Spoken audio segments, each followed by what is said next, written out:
You're gonna love this. I want to hear it. I'm objective. You're critical. Anico at the disco. He's positive. Join the Mixtape 615. Today, tomorrow, yesterday, It is the dopest supporter group in all of Nashville. forever.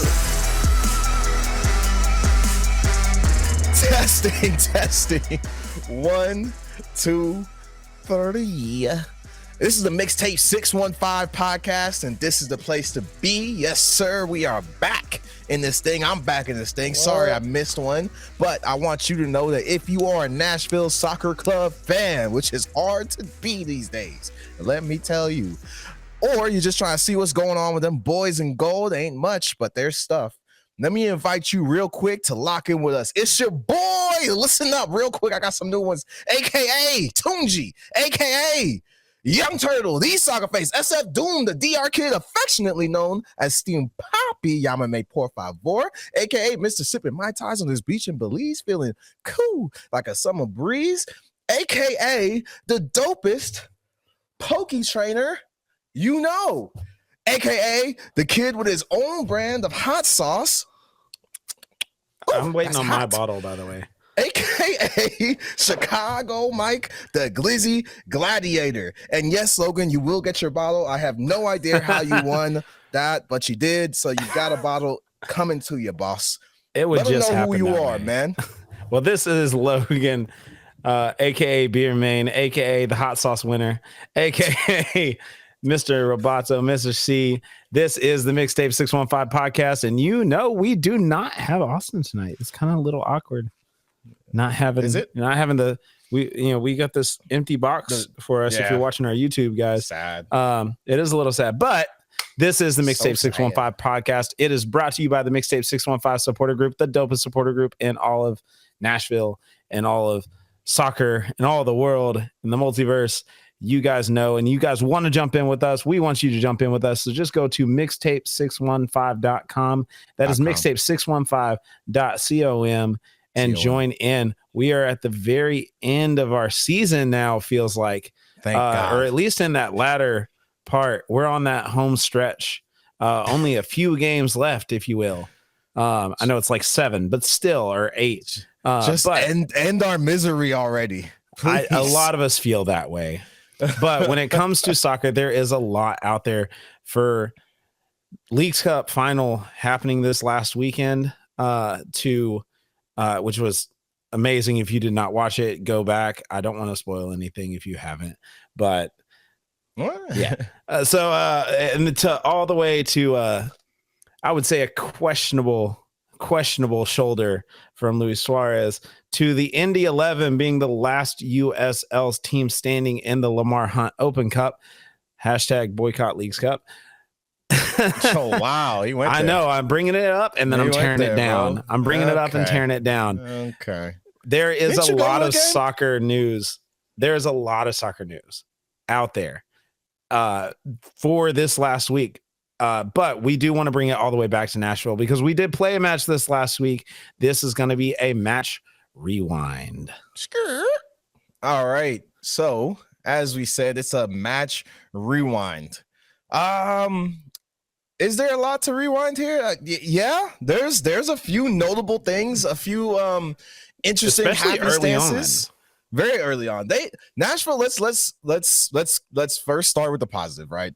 Nashville looked good early on. They were on the front foot. I felt like, okay, well, now I'm starting to see a little bit more of organization, a little bit more like thoughtfulness behind the passes. Like that's something that like really stood out to me personally. I was watching guys, Walker and the rest of them, they weren't just kicking it back up to get to the front. They were really trying to pick their passes, and the midfield was doing okay as well. So that it looked really good up until, you guessed it, our resident Australian got sent off for we don't know the reasons, is what people are saying.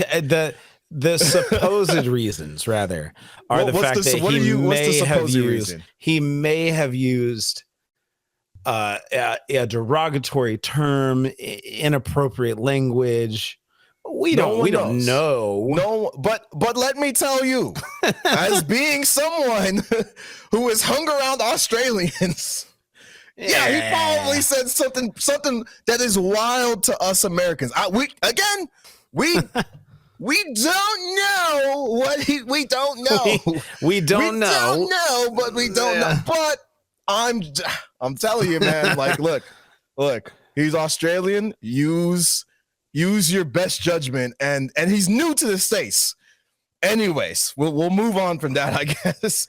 Yeah, so Yazbek gets sent off, and that's when things they started to look not very, very good for this team. We started to see, for me, I started to see a lot of the unsuredness. You saw huge defensive lapses. Logan, tell me what you thought, man. Like, I know we talked about it a little bit before, but it was the second goal where Bakari kind of gets one over on Cedric. I don't even know what happened there, but no, it wasn't that anybody got anything over on Cedric. It's Cedric being lazy again. Woo. And when I say again, I mean again. Cedric is pretty lazy on the pass, especially when he's playing further back.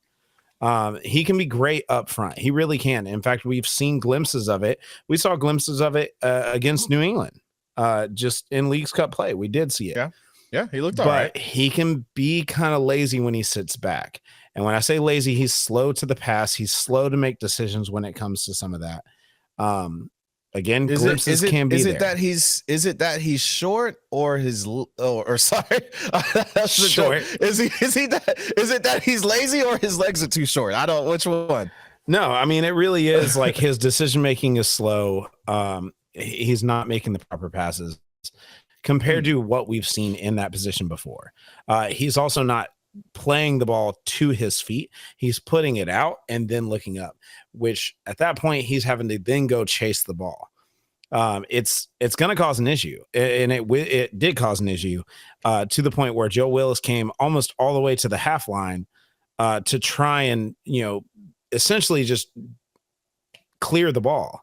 Which clearly did not work in his wasn't favor. The best. I know we kind of talked. It wasn't the best decision. I understand why he tried to do extra, because the team at this point is just like, God, I don't even know how to explain it. Like, so they have some glimpses of having that camaraderie that's BJ Callan is now tasked to build. You can kind of see like they're trying to play together, but then you have moments like that and the earlier goal, right, where it just kind of they just kind of got caught up in the middle of the box, like as always. Yeah. Was it Bauer that gave that one up, or well, there was two. So Bauer kind of gave one up, and then Bauer gave up another one. Luckily, the first one that he gave up. Yeah, the first one. Luckily, the first one that he gave up, again, 17 minutes in or 18 minutes into the game, he gave up a goal. And luckily, they called it back because they called a foul. And it was kind of touchy. They gave two really kind of touchy fouls to us. I think the first one was a lot more clear. The yellow card in the box in the second minute against Schaffelberg. Who was it that got that? Heinz or whatever. Heinz Ike, I think is what his name is. Yeah, Heinz Ike. Heineken? No, Heinz Ike. That was yeah. So he got the yellow. It wasn't until 4 minutes later that he got the yellow, but he got the yellow. 2 minutes into the match, we get the penalty kick. Hany misses it. It's which that's dude, not good. He telegraphed that thing. I mean, he really did. Is that the last? Has he missed his last two PKs? He's missed two PKs now in a row. One off the bar, and one off the bar, and then one push to the bar, if I remember right. Yeah. So that's one just outside the bar, one push to the bar, and he telegraphed it, man. I saw it from. I was sitting there in the supporter section, right there in front of me. I'm like, oh, he's going right. Like, I saw it the whole time. All he's doing is looking to his left. I'm like, oh, he's going to my right, and. There it was. I mean, it just telegraphed it the whole way. He had a strong ball. He had a strong kick. And again, there's positives even within that. He played the ball well. but because he showed his cards, it was a pretty solid and pretty easy guess to which side he would be going. Yeah, well, I don't know if I'd call that whatever the goal. I call that playing the ball well. They're kicking it well. If you're telling them where you're going to do it, like I think that's a big part of the PK game is the mental part. But the overall, when we look at this overall game, right? The defensive lapses, Yazbek being sent off, the strong sort of start. In the beginning, I mean, the stats were in our favor, at least when it came to the attacking stats. Stats were in our favor the entire first half. The stats actually, I think, were in our favor, with the exception of the goals. The stats were in our favor the entire match. How much did the Yazbek incident, the Australian incident, how much did that impact the outcome of this game? Was it Yazbek being sent off that led us to a 2-0? If you guys don't know, who are just listening to this, we lost 2-0. Was it him being sent off that led to that? Everyone having to shuffle and readjust game plan, or was it the overall defensive lapses that we had? Because that's where the goals came from. But what we're trying to determine is, did it come from the defensive lapses, or did the defensive lapses happen because of the Yazbek sending off and just totally disrupting the flow of the game?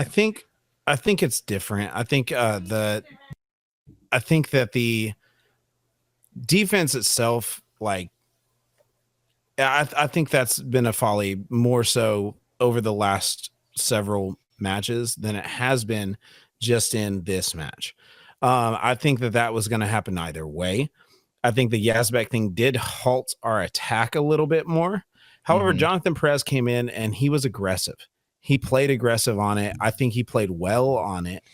I don't see that it really affected too much, other than the fact that you had a starter leaving the match. And so it does throw off a little bit of your sub game. It throws off a little bit of your mentality when it comes to someone coming on that early. Yeah. Here's my take, and I want to talk about Jonathan Perez, and that's definitely a big subject that I know you want to get into, but here's my take, and we'll jump into the Jonathan Perez stuff. I don't think it was the Yazbek sending off or the defensive lapses that led to the 2-0 or 0-2, however you want to arrange that loss. I think that right now Nashville is in what I call prime zombie mode. What is that? Well, I used to play sports. I've actually played on terrible soccer teams right here in Antioch, Tennessee. I played on an awful high school team. I was the best player on that team. Look it up. Don't look it up. There's nothing there to see.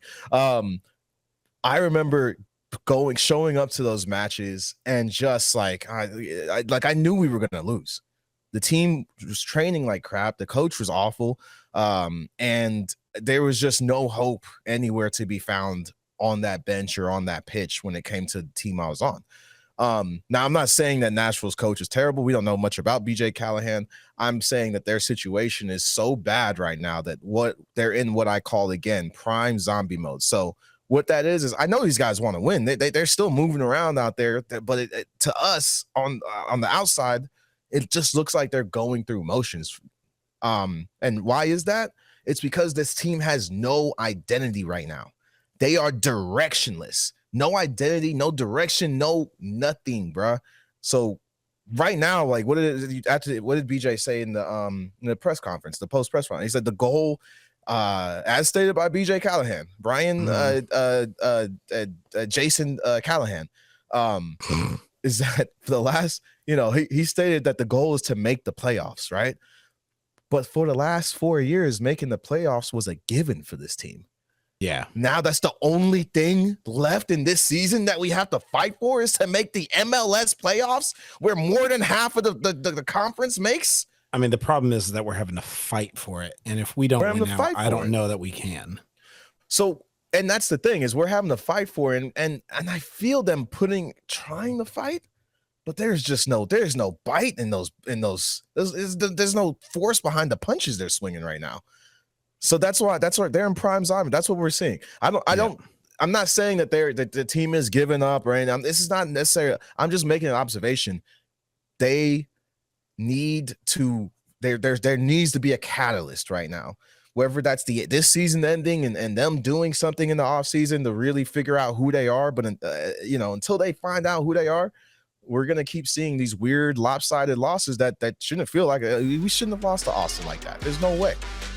But, when you don't know who you are, anything can really happen. So that's what I think. Let's jump into one of the only bright spots in this game. Hey, Mixtape 615, are you ready for the 2024 season? We want you to join our supporters group. It is the dopest supporters group in all of Nashville. So sign up right now at mixtape615.com and rock your 2024 membership scarf so you can show off and say, we run this pitch. Imagine standing on the field, feeling the energy of the game close up, all of the energy of the stadium. That's a reality for our members. You can get on-field opportunities, plus get access to our tailgates where you'll bond with fellow fans over great food, soccer passion, and don't miss out on our epic away game watch parties. So sign up now, mixtape615.com, and join for the 2024 season.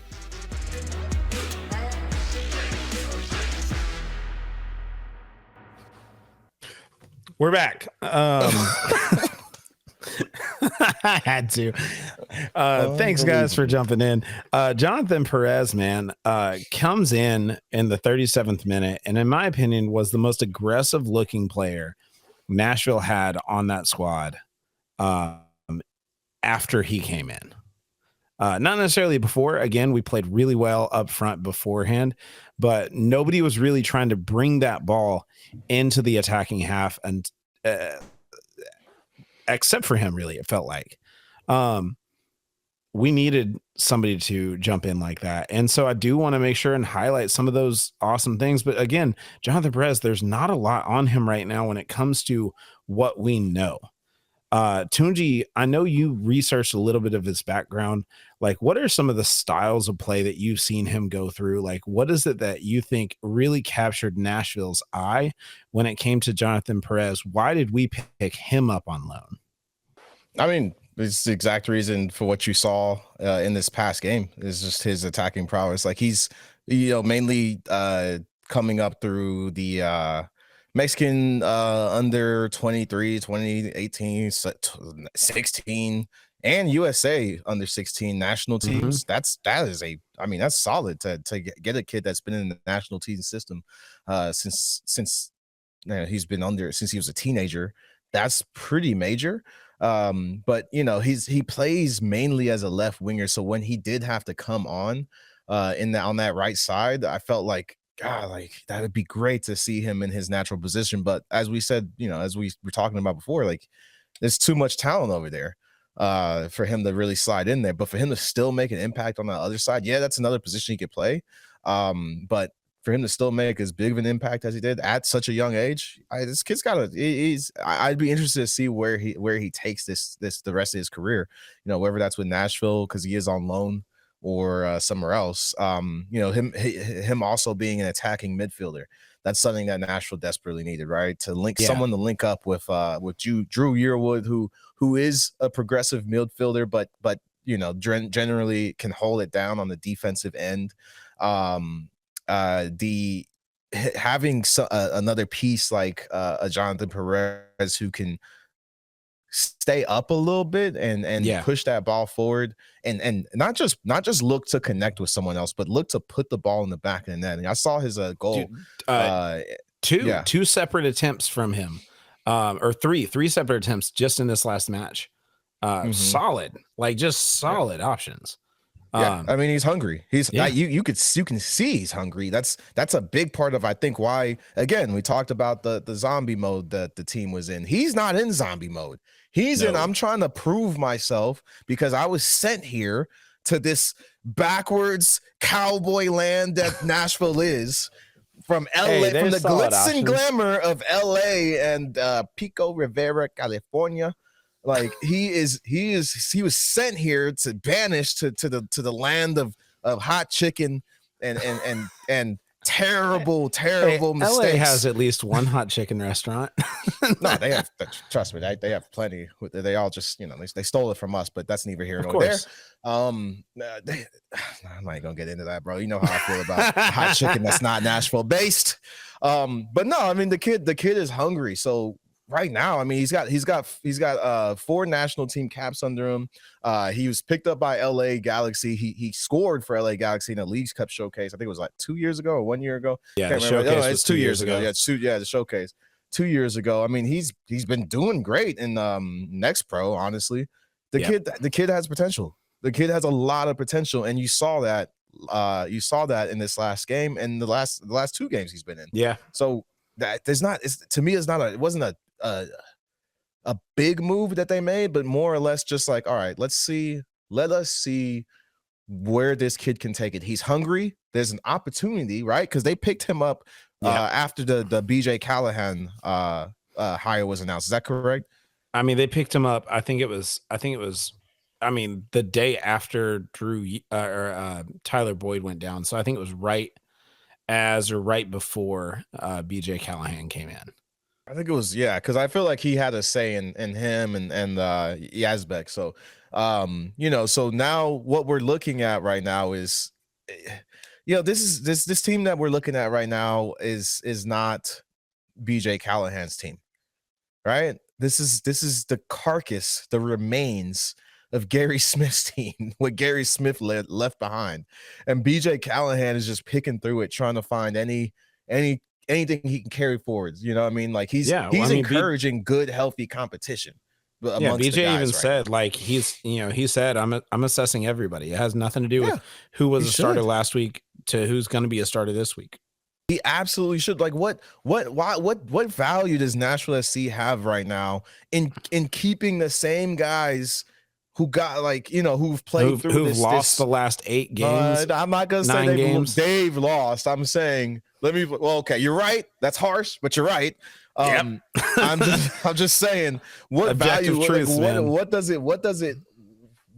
How does it behoove BJ Callahan, whose job it is to take this team from where they were to now they're even lower than where they were before he took over to where they can go, which is hopefully the heights of US and global soccer. He needs to start seeing what these other pieces have. He's had Jack Maher riding the bench for a minute now. He talked about that just a little bit. Yeah, he did talk about it. Here's the thing. I think he is wrong. I think he's wrong for keeping Bauer in. You think you know better than the U.S. men's national team's assistant coach to the assistant head coach this year? That's my line, sir. Exactly. That's my line. Exactly. So you're fighting for him now? No, I'm just saying. I'm trying to see where your loyalties lie, because my loyalties lied to the crest. No, I'm not a BJ guy. Remember, I was a Ben Pierman fan. I wanted him to come in.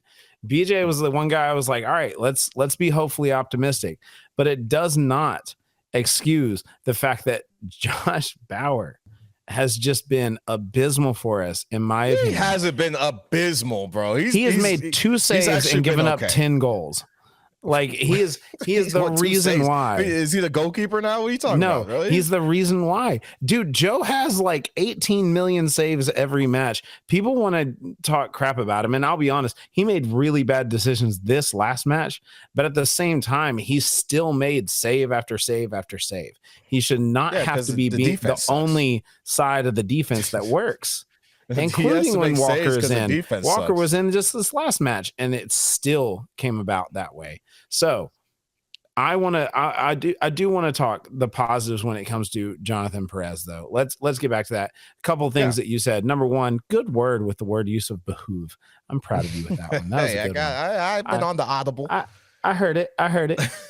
So he's getting on that dictionary.com, ladies and gentlemen. Yes, so second, shout out to Drew Yearwood. Solid man, came out to our Kicking It 615 donation party. Spent like an hour and a half there just talking and hanging out and just getting to know people. It was really cool. Some of my students actually came out to meet him, and they were all excited about it. It was really fun. Nice guy. Great guy. A solid option guy. But I do agree, man. His attacking prowess is there. And I think that's honestly, I mean, I know I asked, but I think that's honestly what Nashville saw in him. It's not necessarily like one little thing. It's all the little things. It's his basics. It's his mindset. It's his ball forward control movement. His control, his little gimmicks, like his stutter step and his crossover step, like his step over, dude, it rivals Hany's step over. That's like it's better. It's better than Hany's. It's better than Hany's, bro. The reason why it's better than Hany's is because all the basics that he uses leading up to it. Yeah. And then his decisions, his quick decisions immediately after taking that crossover step. It's the youth that we need.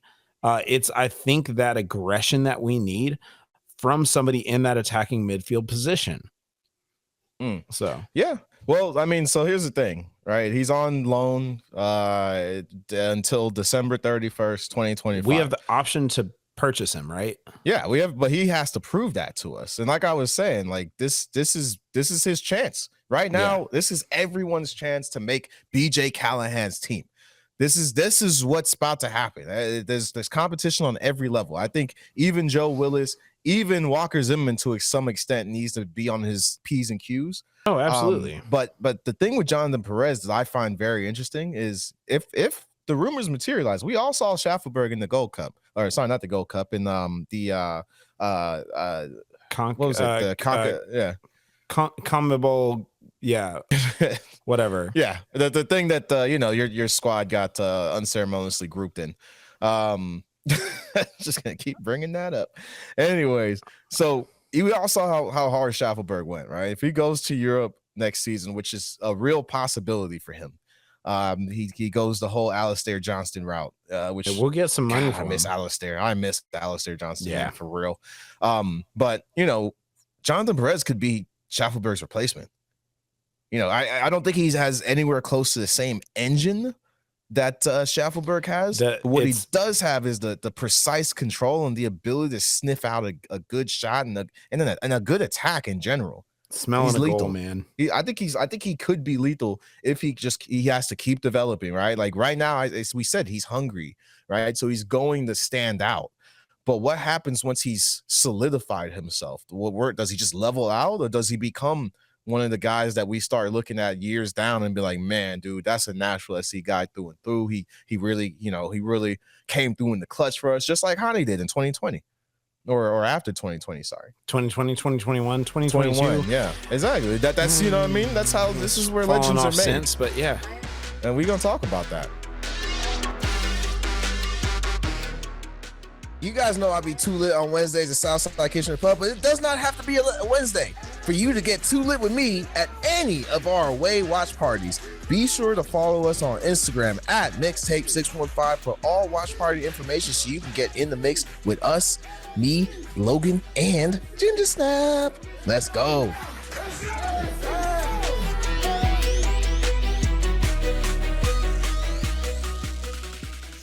All right, we're back, and it's gonna get a little uncomfortable, especially for some of you newer fans, some of you who've been looking at Hany Mukhtar through MVP colored glasses.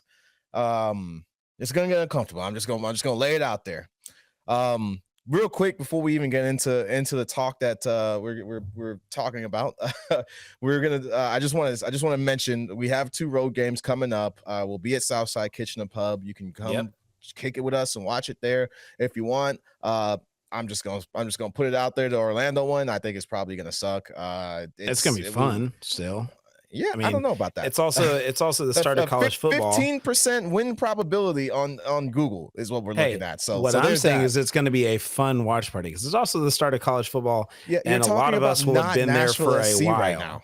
A lot of us will have been there for a while. That has nothing to do with Nashville SC, which makes it even worse. I just mean I'm going to enjoy my drinks while I can. Hey man, look, this is what being a fan is, guys. We're in the doldrums of being a Nashville SC fan right now. Sometimes you're up, sometimes you're down. We're just down right now, but come get down with us. Southside Kitchen and P. Will it be a Wednesday? No, it's a Saturday. Well, we'll finagle some deals for you. Saturday. Anyways, And then also, if you do want to jump on the road with us to Atlanta, there are going to be several of us that are going down for the Atlanta match. The ticket link is in our Slack. Message us on Instagram, message us on X, Slack, whatever. If you want to jump down there and jump into the supporter area with us. It's a lot of jumping, bro. You're doing a lot of jumping. Hey, it's a lot of fun. And hopefully we are doing a lot of jumping, because I want us to be jumping up and down and cheering louder than the entirety of the Gulch in Atlanta and Mercedes-Benz. All right, let's talk about the unfun stuff now. We have to figure out what's going on with Hany Mukhtar, peeps. What is happening? What's the deal with Hany Mukhtar? He's got 5 goals in 24 games played right now. In 2,050 minutes, my man has 5 goals. He's got 7 assists, which isn't bad. And 79 shots, which is that's not a lot compared to, I mean, he ended last season with 117 shots. So that just gives you an idea. He also ended last season with 15 goals. And 15 goals. That's what we're talking about, man. Like, I don't understand. I do have an idea, but we don't know, but we're gonna talk about it, right? Hany Mukhtar right now, when you look at him, Logan, is he out of his prime? Remember, this is a guy who was an MLS MVP 2 years ago. He was tearing. They were putting him on all types of MLS promos and talking about him like he was the guy. He got 6 million. He got 6. Yeah, but they're still coasting off of that 2 years. Yeah, I think we're the only ones that are seeing it. We might be the only ones in the world. All right, and you get it right here, exclusive on Mixtape 615. But this is the guy that I don't. Is he out of his prime? Is he out of his prime? What do you think? I mean, let's look at a few factors. Number one, I think he is now, or is about to become, is on the verge or on the cusp of becoming a dad. Yippee! And that's awesome. Super proud, super happy for him. But when you become a dad, as somebody who has, in the last 2.5, almost 3 years now, your priorities mentally shift. I don't care what you're doing for your work. I don't care what you're doing. Your priorities mentally shift just enough. So I think that is something that's going on here. He's 29 years old. He is on that upper side of the younger players, if you will, in the MLS. He really is. He's on that upper side now. On top of that, we're looking at a production year who, not just himself, but Nashville as a whole has been down. And I think that weighs on you mentally. When you're supposed to be the guy, when you're supposed to be the captain, it's being taken back. He's seeing guys left and right who he's had around him leave. And then also, we're in the 5th year with him here. I think he's gotten comfortable. And complacency will always breed complacency. And I don't think that's the quote. And that I know, but I'm just saying, complacency will always breed a lackluster performance. It will always bring that in. You've seen it. You've seen it in several different aspects of the game. You've seen it in several different sports in general. You've seen it in other people within your own positions at work. You've seen them around them. Once you get too comfortable with where you are, you start to degrade. And so is he out of his prime? I don't know that he's out of his prime, but I think he is on the back half of it for sure. On the back half of his prime. So I mean, okay, well let's take it back. Like, what does Hany Mukhtar's prime look like?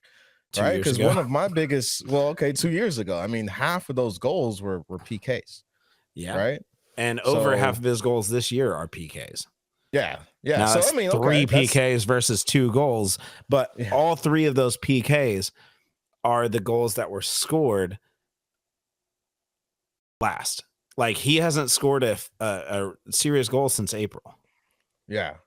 So this is the thing. Like, there was a point in time where everything Nashville SC revolved that happened with Nashville SC, whether it meant when we're talking about like their success, revolved around Hany Mukhtar's feet, pretty much. Mm-hmm. You know, like if the ball did not move through Hany Mukhtar, then the ball did not move. Now we're kind of looking at a situation where we actually have gotten some guys around him. You know, we've gotten found people now. We've gotten Drew Yearwood, who's doing pretty good. We've gotten Schaffelberg, who's, you know, Sam Surge, who, yeah, you know, everyone has their opinions our top on goal him, scorer this year. Yeah, everyone has their opinions, but I mean, he's the top goal scorer right now. So Schaffelberg, you just mentioned Schaffelberg around him is phenomenal. At a certain point, Tyler, but they were what I'm trying to get at is there was help. There's been help around him for at least, I mean, whether or not they were consistently playing is another question. But when they were playing, there, you know, he had the help. So to answer the question if he's out of his prime or not, I don't know. Like, I don't think that he truly is. I don't feel that he truly is, but I do question on what his prime actually really looks like. Like, I don't think he's gonna be a Cucho Hernandez type, you know, where he can just take it down and dribble people out of their cleats and put it in the back of the net and make someone look stupid. You know, I don't think he's that type. I think he does need the right situation. For some reason, when Nashville was down bad but had great defense, that was the right situation. We were down bad offensively, had no one around him, but had great defense, and he was just able to take advantage and get those PKs and get those good shots every once in a while and become an MVP. But then the moment we started really putting offensive players around him, and admittedly the team was playing bad, which is the next question, right? How is the Nashville's current state affecting him? Like, do you think? I think even before that, it's a question of does Hany need to be the guy for him to perform, or can he survive as just one of the guys? If Hany needs to be the guy for him to perform, then he's not going to make it on an MLS level, which is crazy to say. Because I think he's I think he's one of the best players in MLS, and his stats have proven that over time. His stats have shown, like, yo, this guy has done things that we haven't seen before, or have only seen a few times before in terms of scoring, and in terms of just carrying a team on his own. But again, like, if he can't play with other guys and make that adjustment, then the team will be capped at his level of skill. You get what I'm saying? Like, they're not going to get, and he's, last time I looked, he's no Ronaldo. Last time I looked, he's no Jude Bellingham. All right. Yeah. Like, last time I looked, he's not who's the guy over in LAFC right now? Denny Bouanga. I mean, you know, yeah, Giroud like, now, but yeah, Bouanga, Giroud, he's not Mo Salah. Yeah, like, again, so that's what I'm saying. Like, if everything has to go through him, then I think you're going to find it, like, you will have a good season, a good you know, he'll have a good season. It'll look decent, especially if the defense is great. It'll look like that 2020, what was that, 23-22 season? 2022. Yeah, it'll look like that 2022 season. But what did we get out of that season? I mean, nothing. Yeah, nothing. out in the first round of anything. Out in the first round of playoffs again. Yeah, we didn't get anything. We got to win against Club America that year. So again, like, I ask you, how is Nashville's, like, current state, right? And again, let's look at it. I said earlier in the pod, they're in a zombie state. They're walking around aimless. They don't know what to do. I think he's part of that. Do you think he's the reason, that one of the, like, core sources of that? So I think being a captain, being a leader, if you don't take responsibility for some of that, even if it's just yourself and trying to change it, then yeah, you're responsible for everybody. Because unless you change yourself in that opinion, then yeah, you're responsible for everything around you, how it's affecting those around you, because they have those other players around you are looking to their captains. Yeah, they're all professionals, but just like any of us, we look to those who are doing, you know, well, to see what they're doing so that we can improve ourselves too. We're looking to those who have the positive mindset, especially in sports. You have to have that when you're in a downtime. Like, who's staying up here mentally is going to show you who is a true leader and who is not. And I don't know that we have a true leader on the pitch right now. I don't think so. No, I don't think Who's staying here. I know we have guys that are staying positive. I will say that Drew Yearwood is probably one of those guys, a guy who's been with the club in its ups and downs for the longest, Taylor Washington, but he's not a captain. And they're not, I don't think he will be a captain. As much as he is a captain of everybody's hearts, he is not the captain that we have for the leadership of the team. Yeah. So as a captain, as somebody who's on the pitch, as a senior, as a veteran player for the newbies coming in, yes, you're responsible for that. As far as the current state, how it's affecting him, yes, our losses are affecting him. It's affecting everybody. But I think that the players around him are affecting him in a way that he is now seeing that other people are able to perform.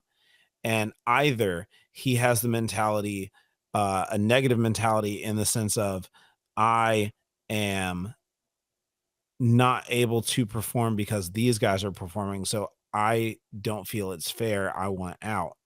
Like that mentality of, well, I can't do it because they're doing it.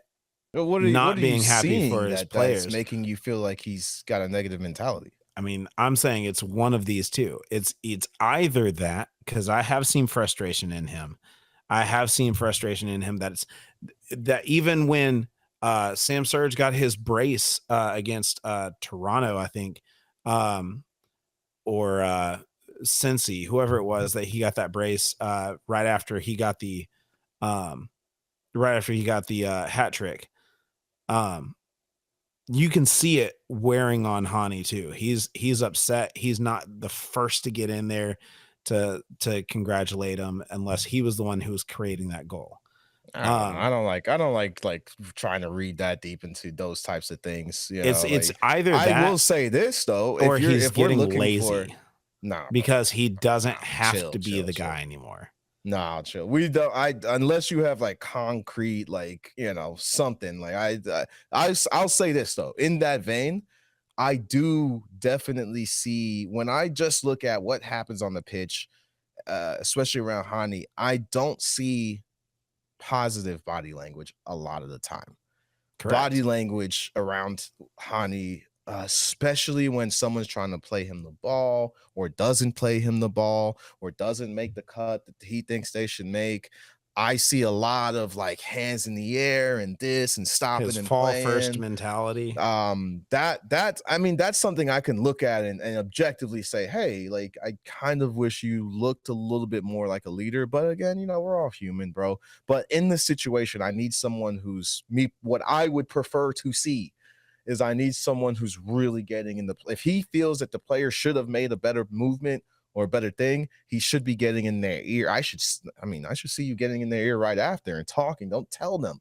Tell them exactly what it is that you think they should have done, because you are the leader. Don't just throw your hands up and be like, and give up on the person. Like, teach them. Each one teach one, man. So that's one thing. I think, yeah, of course, Nashville's current state is definitely affecting Hany Mukhtar. Like, I think the lack of identity is affecting it, and maybe it's playing into him because it's like, oh, I used to be the identity of this team. Do I need to steer the identity somewhere else, or does the team come up with that? And what is my part in it? I don't know, man. We're just asking questions, right? But let's look at a guy who plays a similar position. I know you're an Arsenal fan, but I think, am I? I think a guy who Hany should start modeling himself after, because of the position that he plays and the way that the team is starting to get structured around him, is Mo Salah. Oh my God, bro. No, look at it. Look at it. Of course you said Liverpool. Look at Luis Diaz. Look at the guys that are around him, the solid strikers that are around him, the other wingers that are coming in. Mo Salah has now set himself up to be a more balanced between the two of scoring goals and creating assists. It has been that way over the last couple of years as he's brought that in. I think Hany, if he wants to survive with this team as it is evolving, especially under a BJ Callahan who's wanting that younger, that development side of the ball, and that more, from what we can tell, based on the trades and bring-ins that he has had come in over just the last few weeks. He wants a more aggressive look. Hany has to figure out a way to create himself in a more balanced attack of when he has the ball, he cannot just look to score. He has to look at those near him and around him and make those decisions quicker. I'm gonna let you slide with this. It's true. You know what? You had me in the first half, but then I got you. I see where you went with that. I actually liked it. You're right. I think he does need to, that brings us right into the big question, right? Like what is Hany's future with Nashville look like from here, right? And yeah, I think he needs to be like, again, going back to that body language thing and expanding on that. Like he needs to be looking at these new guys, Yazbek, Perez, and like, if he wants them to play the ball a certain way or to be in a certain place, he needs to be like figuring out like, all right, well, when I have the ball, how can I play them open? And when they have the ball, how can I make sure that they see me and know where I'm at? You know what I mean? Like it's yes, there is a thing such as seniority where it's like, well, it's on these players to figure that out, right? Like Hany shouldn't have to tell. He's Hany freaking Mukhtar. Right? Yeah. Like you shouldn't have to tell them where to play the ball for him. But let's look at the situation. This team is down bad. This team is down tremendously bad right now. So right now, just put the ego in a box and shove it under your bed, Buster. Like correct. He needs to take control. Someone please take control of the sinking ship that is Nashville SC right now, bro. Please. Yep. Somebody, and I'm looking at you, Hany.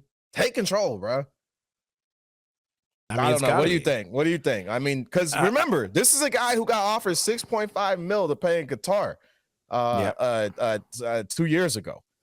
I'm wondering right now, because even Gary Smith said it. He said it messed with Hany's head a little bit that he had to decline that. I think he had to decline that. I'm wondering now if he's over here like trying to. Did he have to, or did he up. decide to? Because if he decided to, and he's regretting that, guess what, man? Decisions been made. You have to adapt and evolve in the areas that you're in. So, in my opinion, as far as his future with us, if he stays with Nashville, he has to evolve. If he will not evolve, and he's going to continue to be fall first mentality, to be, flopping Hany the way that some have dubbed him, to be the one who's whining and showing again that negative body language that you see around him constantly, then I think it's best that we part ways. Now, it's a hot take to say that I think it's better that we sell him off. I know what he has done for this club. What he has done for this club. Hot take alert. But that does not mean that he is the future of this club. Because at this point, at 29 years old, I don't think I can call Hany the future. He needs to be the now. And if he's not evolving with the club in the now, to be in a position of leadership, to be in a position where he is making proper, quick decisions on the pitch in that final third, whether he's taking the ball or sees a better shot, because there have been several times I've seen already this year where he's trying to take the shot and there have been better options for the pass. If he is not trying to make the right decision for the club, then go. Whoa. Well, this took a turn for the worse. I mean, again, do I love the guy? Yes. Do I think he's done great? I'm taking it there, man. And again, I'm not saying it. I'm saying it strictly from the business side. If he's not doing it for the club and he's doing it for his own ego, if he's not doing and making the best decisions for us, then yeah, he's got to go. Well, you heard it here. Man, it's a hot take. I wish Austin was here, man. I wish Ginger Snap was here. I know, man. I'd love to hear his reaction to that. Speaking of which, man, it's been a good one, hasn't it? Oh man, it's been fun. I not having to hear my little brother's, just voice constantly in my ear. I think it's great. Hey, it's the one time I can dog on the ginger. It's like he's here anyways. 2 hot takes in a row. You're right. You got it. All right, I see you. I see you.